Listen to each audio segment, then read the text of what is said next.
Just because she's really rich and successful does not mean that she's happy. Comparison is just a hyperfixation. She was super tall, super skinny, like she literally could have been a model. She would easily get A stars, A pluses all the time. And obviously, what did me, like little insecure Christina, do? Why are you copying this girl? You can't achieve your way to certain feelings. Trust me, all the people you're comparing yourself to, if you knew them, you would stop comparing. Sometimes your confidence is actually built off of very shaky foundations because you're confident because you're better than someone else. The ultimate antidote for comparison, and the thing that will eliminate it, I've spent the last 5 years at medical school telling myself I'm not smart enough, I'm not skilled enough, not productive enough, and not pretty enough. I got into medical school through a widening participation scheme, and then that people from a less privileged background, low income, that sort of thing, got lowered grades so you can still get into medical school even if you didn't get 3 A's. Everyone else in my eyes seemed to have earned a place. Everyone else was really smart. Everyone else deserved to be here. Everyone else was doing something that I wasn't. And even though I worked so incredibly hard, I was in the top percentage of medical school a couple of times, compared to everyone else,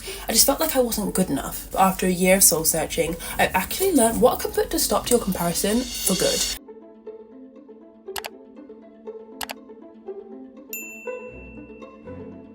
Hey, if you're new, I'm Christina and I make videos for people who are feeling lonely. If you're a people pleaser, overachiever, overthinker, over anything, you're in the right place. I'm convinced you can't be a human being on planet Earth and not compare yourself to someone else. I feel like comparison and being human just come together. When I did some digging on this online, I found out that comparison actually stems from something called the ego, which I'm sure we've all heard of. Ego, to some people, kind of means confidence. It sometimes means cocky. It can sometimes mean something a little bit more spiritual. So essentially, if you want to get rid of comparison, you kind of have to get rid of your ego. And now that is a bit of a problem. And here's why. Your ego isn't all that bad. Your ego is the exact reason why you maybe aren't really looking when you cross the road and all of a sudden you stop when a car like zooms by. It literally saves your life. But then ego, on the other hand, also makes you feel super jealous when you see a really attractive girl who seems to have everything together on Instagram. There are two sides to your ego, one that keeps you alive and one that just makes you feel miserable all the time. So you can't quite get rid of it, but you can do a lot to dull it down. And honestly, after going through so many years of comparison on my own and journaling about it to like the nth degree, I'm going to share everything that I know in this video. Starting off with, just because you can doesn't mean you should. Copying them doesn't guarantee their results. You can copy their makeup style, copy their study routine, copy how they dress, you can copy their personality traits and copy their jokes, but it doesn't mean that you'll get what they have. With comparison, it's super easy to lose your identity because you think that to get what they have, you have to do what they're doing. But I've come to learn the hard way that just because you can copy them doesn't mean you should.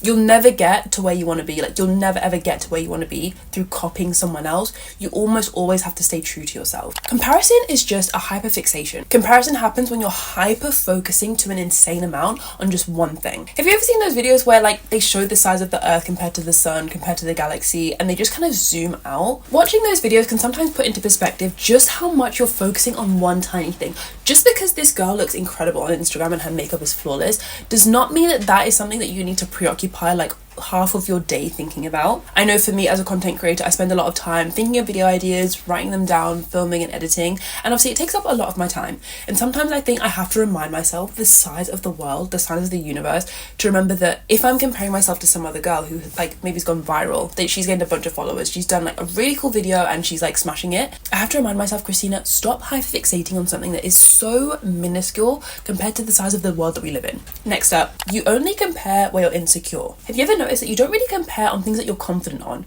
You don't compare when it comes to your family, or maybe your relationships, maybe your personality, maybe your grades. Wherever it is that you're confident, that tends to be where you're not comparing. We only ever compare where we're insecure. All the areas where your ego is telling you that you're not good enough, you're not smart enough. I was telling myself I'm not productive enough, I'm not skilled enough. Everyone else has earned a place at medical school, I'm not good enough. That's where I was comparing. And this is crucial because this means this is the area where you're going to kind of work on your confidence a lot more. Acting on comparison will make you a very, very boring person. If you want to be original, unique, one of a kind, then comparison is going to be your enemy because copying other people is going to make you unoriginal. When I was in high school, I went to school with another girl who was also kind of striving to do medicine again. She didn't actually end up applying, which I find interesting. I think she does some sort of engineering now. So imagine this. She was also incredibly intelligent. She was very smart. She was very, very attractive and very pretty. She was super tall, super skinny, like she literally could have been a model.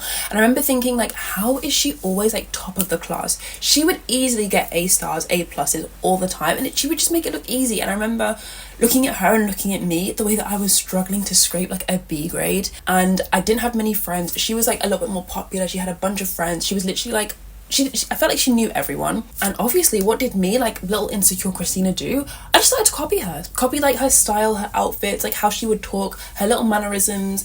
I would copy like just like little everything that she did, like where she studied, I would go study there too. And it sounds creepy now that I say it, but back then it just made me like such a boring person. Like, Christina, who are you? Why are you copying this girl? Do you not have a personality of your own? Yes, I'm sure this girl is thriving. Like, she's obviously like doing amazing for herself, and comparison sometimes can highlight what you want from life, because obviously if you're kind of comparing yourself to this person, it just shows you that's what you want. I wanted to be like the girl that like had it all in a way, like super smart, super attractive, like friends with everyone, really sociable. Those were the things that I wanted, which is why I was comparing. But in the process of trying to get there, I didn't stay true to myself, and I was just copying her, and it made me like such a boring, weird person, borderline creepy, because I was copying her so much. Your higher self wants them to win. The confident version of you wants them to win. A super important thing with comparison is try not to become a really bitter, jealous, envious person, which is it's a lot easier said than done. Insecurity says only one of us can win. It's me versus them. Whereas confidence, on the other hand, says both of us can win. Confidence and success can look completely different, and we can both win at the same time. With comparison, you can't let your insecurities win and tell you that it's either you versus them. Only one of you can be top of the class. Only one of you can be the best content creator in this niche. Only one of you can be the most successful person doing this side project, doing this side hustle. You can both win and you can both succeed. That is what confidence says. It's insecurity that's dragging you backward and saying that it's only one of you that can win. Another crucial thing, which I think people don't understand when it comes to comparison, is that if you knew the person well, you would not be jealous of them.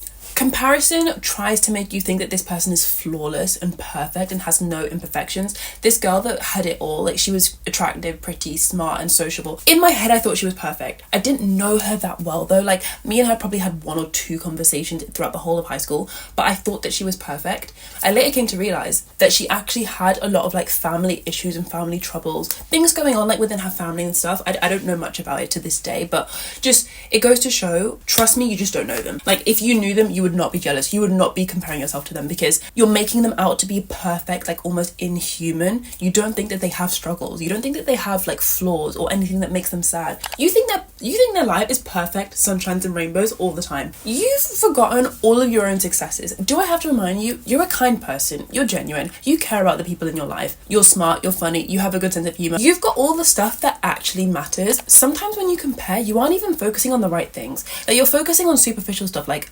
appearance, money, success, flashy cars, a follow account or subscribe account. You're focusing on all the things that deep down we know don't matter. If I asked you, would you rather be super attractive, like everyone thinks you're a 10 out of 10, but you're a horrible person, like you're really rude and really like disrespectful? Or would you rather be like an average looking 6 out of 10, but like you're so kind, so genuine, everyone loves to be around you? Which would you rather be? Chances are you would rather be the average looking like amazing person, because most people just know that your character and your personality matters way more. We know this, yet we compare with the external appearance. We compare attractiveness levels. We compare like superficial things, but deep down we know that it's actually our values that matter more. Throughout my journey at medical school of comparing myself to literally everyone else that just seemed to be super intelligent and understood things so easily and quickly, I had to remember that like I have to be so proud of how far I've come in my journey, how proud I am of like I'm the first doctor in my family. I have to care more about that than I care about being just as good as everyone else. Like, okay, sure, I can maybe match someone else's test score. What value does that bring to my mum and my dad and how proud they are of me and how far I've come? Comparison is a byproduct of a lack of self-love. The more you love yourself, the more you can love everyone else. And this is important because sometimes comparison can easily bleed into like self-hate and hating other people. When someone's like really envious of someone else, you can even feel it in a friendship group. It can easily breed into hate, and I just think you can't be a happy, genuinely fulfilled, content person that loves your own life and then hate someone else. Like, comparison is a byproduct of a lack of self-love. If you want to compare yourself less and stop comparing, you're fed up of being jealous of other people, you just need to work on loving yourself more. And I don't care what anyone says, you can't achieve your way to self-love or happiness. A Nobel Prize won't make you feel smart. $1 million in the bank won't make you feel rich. Being on the cover of Vogue won't make you feel pretty. You can't achieve your way to all these feelings. And I've never had any of these things on this list. I've never had a Nobel Prize, never been on the cover of Vogue. I don't have $1 million in my bank account. But I have watched a ton of videos of celebrities just talking about how they've reached the pinnacle of their career, the absolute peak of success. They've won Oscars, they've won Grammys, they've won all these things, cover of Vogue, but they don't feel any different to how they did at the start. If you don't take my word for it, I'm going to include a clip here. When those things came, the happiness wasn't there, and I realized why that was. There was such an attempt to achieve these things and to keep going that you lose sight of the people and the blessings that you have around you. And when you have all this stuff, it doesn't mean you're happy. No matter the strategy you're using to overcome comparison, for me it was like success and like I need to achieve. I want to have followers and I want to help people like on my journey. I want to help people like genuinely get into medical school as well, because it was a tough journey for me. I wanted to help others. Along the way, it kind of became less genuine and was a little bit like, I want the followers. And because I felt so insecure with the intelligence and being smart, I just thought like, okay, like if I'm successful, I'll feel better. But I've then come to realize like it just does not work like that. You can't achieve your way to certain feelings. Life is so much more fun when you are most of it. If you're in the 6 hour, 7 hour, 8 hour screen time club, chances are you are making up most of your own life. It obviously depends where most of your screen time is going, but I'm going to take a wild guess and say that it's mostly on social media, which means that most of your time, a good 6, 7, 8 hours of your day, isn't even being spent focusing on you and what you're doing. I've been there with 8 hour screen time. I've also been there with 2 hour screen time. And trust me, it's way easier to feel crap about yourself when you're so much more focused on other people's lives than on your own. Spending hours every day focusing on everyone else will inevitably make you feel like you're not doing enough. You're not smart enough. You're not pretty enough. You're not successful enough based on your own age. You've not done enough with your spare time. You're not productive enough. You're not healthy enough. You're not exercising enough. You're not anything enough. Like, so much time on these apps will just inevitably, at some point or another, will make you feel like you're not doing enough. Life is so much more fun when you are most of it. Promise me, if you are in the 6, 7, 8 hour screen time club, promise me you're going to take a week off of Instagram, TikTok. Like, take a break from these apps that are trying to sell you a new product because you're not productive enough. Like, the reason why these apps will tell you that you're not good enough, smart enough, pretty enough, is that they can make money. Makeup companies are literally banking on the idea that you don't think that you're pretty enough, so they can sell you a new lipstick. Other apps and websites are preying on the idea that you are not productive enough so that they can sell you their app or their website. Clothing companies are banking on the idea that you're not trendy enough so that you can buy their new clothing item. And on social media, the grass isn't greener. The grass is just fake. Comparison is just a lack of information. They don't necessarily have a better life. They just have a better curated life. Instagram in particular is really bad for this because it's literally just a chosen, selected, trust me, all the people you're comparing yourself to. If you knew them, you would stop comparing. You would be like, oh my God, like you actually like have a lot of problems going on.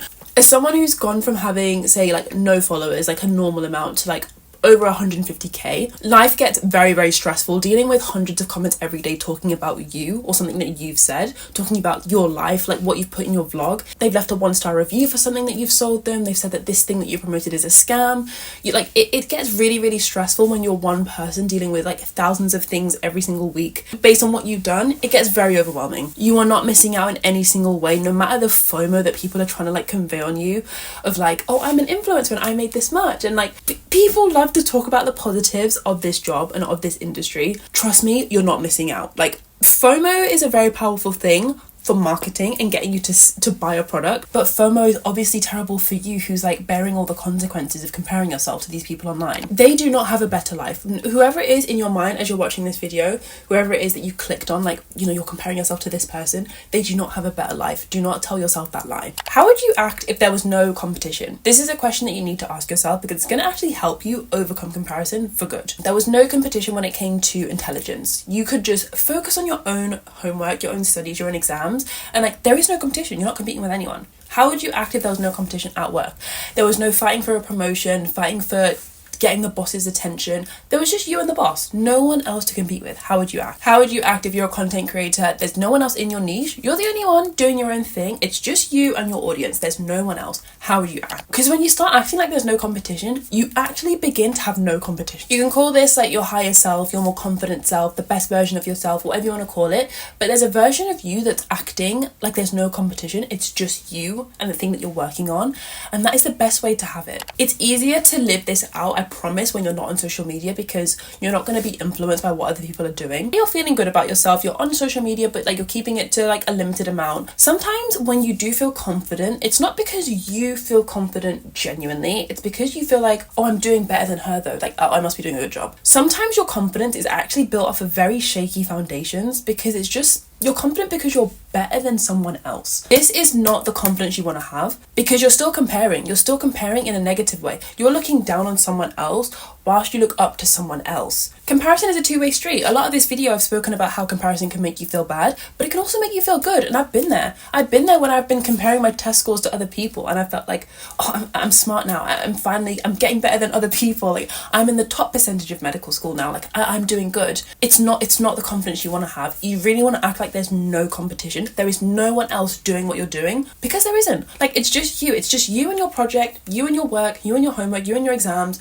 you and your audience. There is no one else doing what you're doing, and that is the best way to work things through. And trust me when I say this, you don't have to be the best, the most, the number one to have the biggest impact. Your obsession with being the prettiest, the smartest, the most followed, the most engaged, the most popular is honestly ruining your chances of just having a genuine impact. There was a phase with my content creation where I'd see people like overtake me follower-wise. Like someone would like rapidly grow their account and overtake me. Even the concept of overtaking is just not, it doesn't even make sense, because we're doing different things. But anyway, just because someone has more followers doesn't mean their content is any better or worse. Just because someone is more attractive doesn't mean that they're any better of a person or worse. Just because someone at your work got a promotion and you didn't doesn't mean they're any more hardworking. Stop hyperfixating on being the best or the most as a form of like, that is a measure of good enough. Because that's another thing when I was researching, that comes a lot from ego, which is this thing that either keeps you alive and stops you from walking into a car, but it's also the thing that keeps you comparing yourself to other people. Your ego is obsessed with being like the best. It doesn't want to be seen like in the background. It always wants to be at the forefront. It wants to be in people's faces. It wants to be known. But once you accept the fact that I can be number 10, I can be number 12, I can be number 20, like I don't have to be number 1 to have the impact that I want, to get the results that I want, then you'll start to like focus on the right things. The real winner in life isn't the most successful, they're just the most happy. Success, fame, money, it's all fun, but have you ever felt fully content and at peace and just happy with who you are? That is a feeling I would love for everyone to feel. And the thing that I'm going to say about that is I felt that before, but it's not something where you achieve it and it's there forever. It's definitely like a constant like thing you work on, because it can fluctuate. I've had that feeling where I'm like, wow, okay, like I'm not the most smartest person at med school. I'm not the most followed person in my niche on TikTok, but I'm so happy with like what I've learned. I'm proud of who I am. I'm proud that I'm making my family proud. That's okay. And then there's moments where my ego kicks in again and I'm like, oh, like I'm losing followers. Like I lost 100 followers today. Like let me hurry up. Let me make more videos. And it's just like, you have to be so conscious of it, because it can be like a very fluctuating thing. Material things and success and being able to buy nice things, being able to have lots of money, that's all fun. But unfortunately, that doesn't buy you like happiness. Happiness really is something you have to find within yourself, and it's a lot to do with comparison. Honestly, I feel like if you are someone that's clicked on this video, you're a lot closer to happiness than you think, because when you can overcome it and realize that you don't have to chase anything, there is no medal you need to attain to be happy. Not a single medal in the world can give you happiness.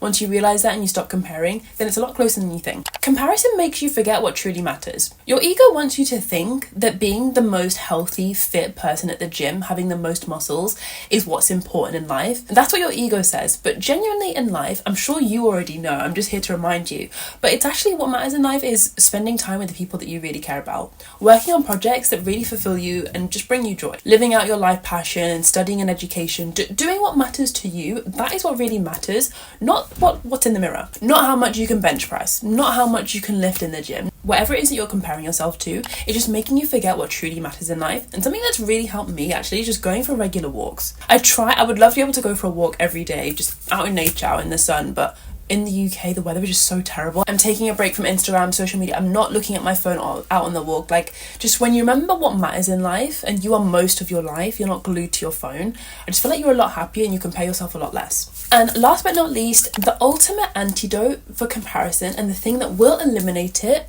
is feeling enough. Feeling enough is the key. I've said it throughout the video. Not feeling smart enough, not feeling pretty enough, not feeling good enough. Feeling enough will end it. And it makes a lot of sense. Like, the reason you're comparing is because you don't feel pretty enough compared to this girl. You don't feel like you're healthy enough compared to this guy at the gym. You don't feel enough. And that's why enough is the key. And part of our brain is telling us that we will feel enough when we are that person, when we copy them. When we do exactly what they're doing, we'll get their result and we'll feel good enough. But actually, that's not the case. You can't feel enough over there. You have to feel enough right here. Exactly where you are. Like, literally in the dark, 3 a.m. watching this YouTube video, or you have to feel enough exactly where you are. It's such a scam that our mind has programmed in us that we feel enough once we've achieved something, like over there. It's not how it works. I'm here to tell you that. I've been there, done it, tried it, it doesn't work. You feel enough here, like exactly where you are. And what helps me with this is doing like a lot of journaling, like writing things down, exploring how I feel. Why don't I feel smart enough, Christina? Like, I have to like break it down and literally write pages and pages to understand why. And a lot of the time it comes down to like childhood stuff. Someone has told you in your childhood that you're not smart enough, you need to work harder. And then unfortunately, because you're so young and impressionable, you carry on that spiral and you continue to perpetuate it. What's sad is that it's happened to all of us, but then what's also a good thing is it's happened to all of us. All these people that you're looking up to and comparing yourself to, they have it too. Maybe in their minds they're feeling the exact same thing as you are, but you just wouldn't know. Once you've cracked it and figured it out, then you just need to keep telling yourself over and over again every day, I am good enough, I am smart enough. There is no thing in the world that can give you that feeling. You have to tell it to yourself first. If you tell yourself that every day, honestly, magic is going to happen in a couple of weeks. Trust me.